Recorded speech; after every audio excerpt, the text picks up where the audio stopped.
If you think Keir Starmer struggles with interviews, wait until you see this one with Rachel Reeves.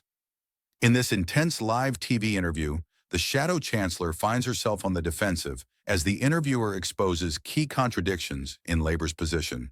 The Labour Party's claims are brutally challenged, leaving Reeves visibly taken aback. Today, we'll dive into this captivating moment and then discuss the latest political developments across the country.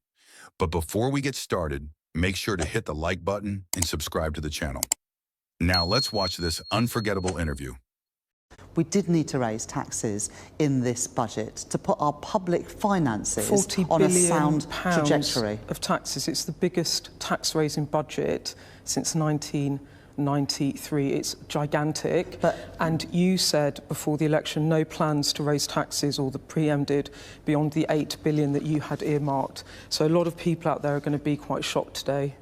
Well, in the decisions that we've made in the budget today, I accept that this is a big and a substantial budget. But it wasn't the budget that I was. It wasn't the budget straight with them. It wasn't the budget that I was expecting to deliver when I became Chancellor on the 5th of July.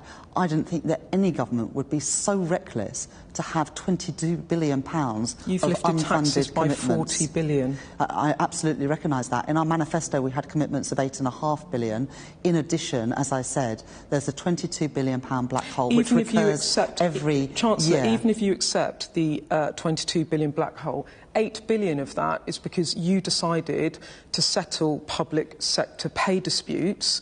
Are you telling me, seriously, that you did not have an inkling before the general election that you might have to find billions of pounds to settle those pay disputes? And why didn't you level with the British public about that? The previous government set the remit for the pay review bodies, the independent pay review bodies. And astonishingly, and we did not know this, and you did not know this either, they hadn't set an affordability criteria for the pay review bodies. Two of the pay review bodies, on defence and education, had already reported before the general election was called, and the previous government sat on that information.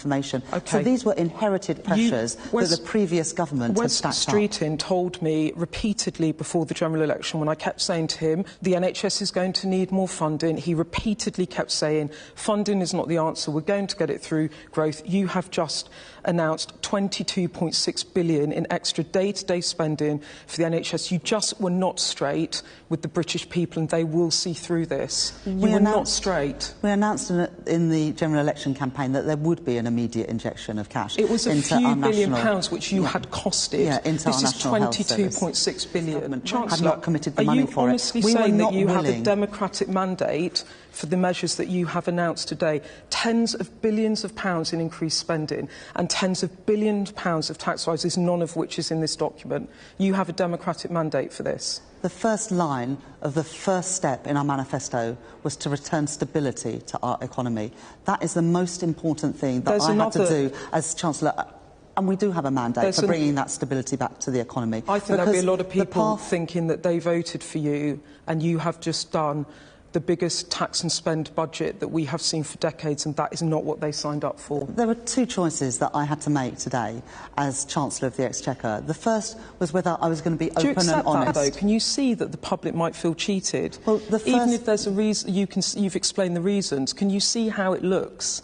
I think the public know the state that the economy was in and the state that our public services were in and the damage that the previous government did to our public finances. Can you see that people might feel like you've broken their trust? And the first commitment we made was to bring stability back to the economy. And if I had swept this all under the carpet, I would not have been able to bring that stability back to the economy. In the manifesto, and it was stability that the last government forfeited, which sent mortgage rates through the roof. In the manifesto, you criticised the Conservatives for taking the tax burden to a 70-year high. What is it now at the end of this Parliament after your budget? What will it be? I'm going to be really straight with people. The tax burden overall goes up. But What's we've it go made decisions. Up to, from where?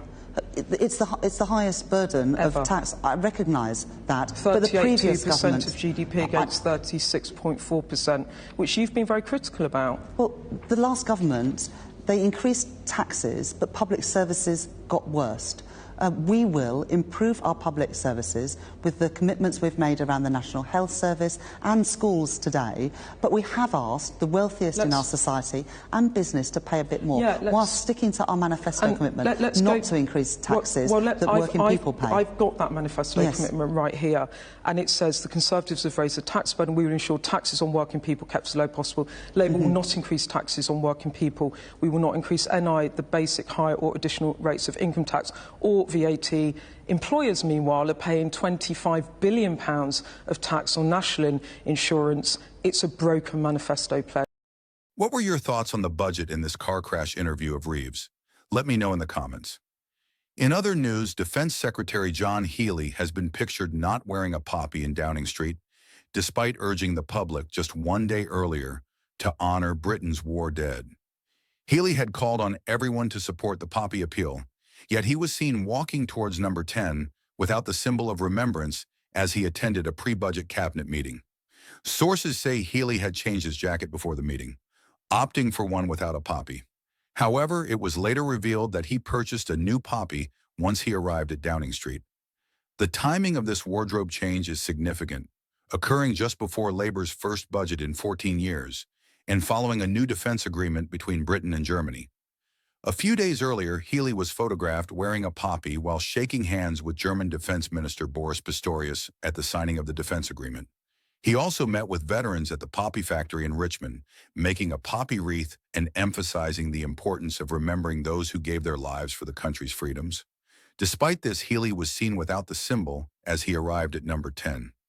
A source close to him defended his actions, saying he has deep respect for the armed forces and had been actively involved in supporting the poppy appeal.